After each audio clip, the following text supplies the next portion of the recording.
All right, well, everyone, it's nice to see you. In just a minute here, we're going to try doing a video lesson, and we'll see how that goes. So far, so good. I want to, take a minute and let me pull up this information, and we're looking at the characteristics of life, and some of this is a little bit of review for some of you, and a good reminder of some of the things that we've learned in living environment, and for others this is probably new information for you. So here's the thing, as we think about biology, and then we want to also think about how biology connects to chemistry, two very important things. We are reminded that biology means the study of living things or living organisms. And at first you're like, oh yeah, no big deal. But then you start to wonder, well, like, what actually defines a living organism? Because while you may think at first, like, well, of course, like, you know, a person is alive, and a dog is alive, and a horse is alive. Well, what about how is a tree? A tree is also alive, right? But it's alive differently than a person is, right? They certainly look different. They live differently. And then it starts to get even more interesting. What if we go smaller than like a tree? What if we go down small to something like you see in this picture here, like a one-celled organism? Let me just we'll add a magic pen. So like something like this here, that is a one-celled, you know, bacteria cell or something like that, or a cheek cell probably. How is that alive, and what makes that a living thing?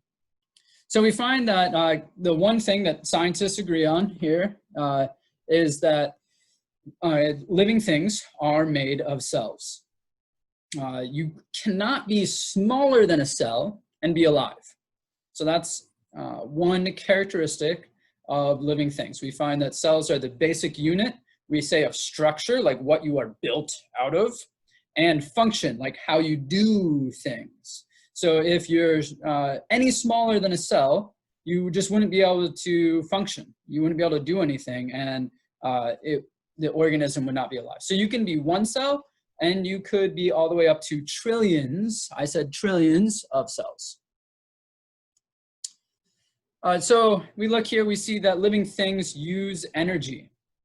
I'm just going to cover up some of this for a second while we're thinking. Living things use energy to maintain life, grow, and develop. And so they need energy, and they're going to get the energy that they need through a process called respiration. Respiration is about how does food, pick your favorite food, I don't know, and eat it in your mind. Yum, yum, yum, yum, yum. How does food go from being a hamburger or a nice pot of rice or something?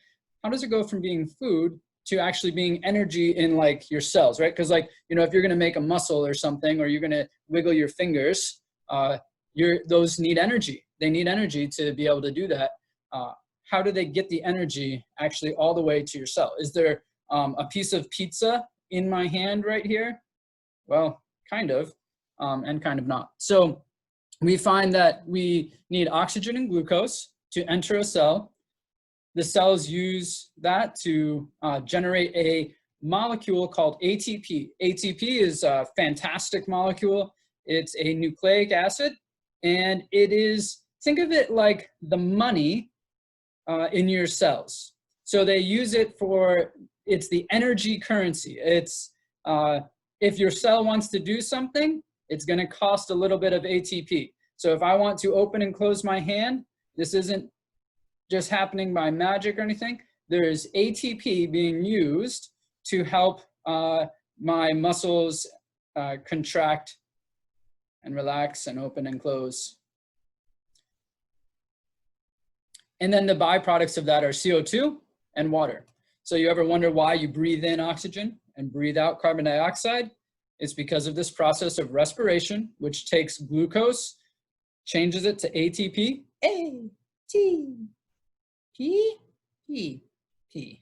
And then the byproducts of that, the waste of that, is some carbon dioxide and water.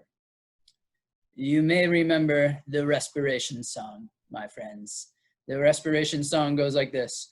Respiration, respiration, our cells need, energy, energy, ATP, ATP. All right, hopefully that brought back some good memories for you that remember that, and some new memories are made for the rest of you. Okay. Characteristic 2, living things use energy. Same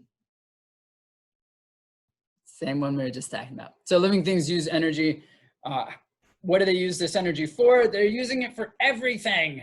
You know, so if your body wants to do something like move, your brain wants to think, your heart wants to pump, all of that takes energy. And we call all of this together metabolism. So all the chemical reactions in your body, all the things your body does, that's what we said here, all the things your body does to stay alive. Oh, that's pretty cool. I kind of like that. Woo. All the things your body does to stay alive is termed metabolism. So whether you're dancing or I don't know what this guy's doing, he's trying to hit people away from him on the dance floor.